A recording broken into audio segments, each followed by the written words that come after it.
Em um dia abençoado, a comunidade do Jardim Pioneiro, em Campo Magro, região metropolitana de Curitiba, reuniu-se para reviver a história mais transformadora da humanidade, a Paixão de Cristo. Num cenário ao ar livre que se tornou sagrado, membros da Igreja Assembleia de Deus apresentaram com devoção cada momento marcante. Hoje, revivemos a história mais poderosa de todos os tempos, a Paixão de Cristo, o sacrifício que mudou a humanidade.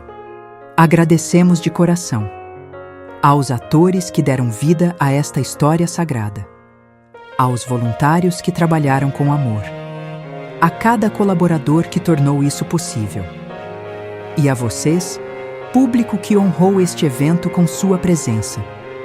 Que a mensagem de amor e sacrifício de Cristo não se limite a esta encenação, mas ressoe em nossos corações todos os dias. E agora, reviva conosco os momentos mais emocionantes desta apresentação inesquecível.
Vamos, majestade!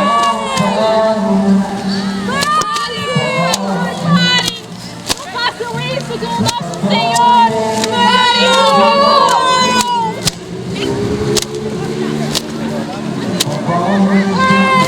Vamos! Vamos, tio! Vamos à frente! Parem!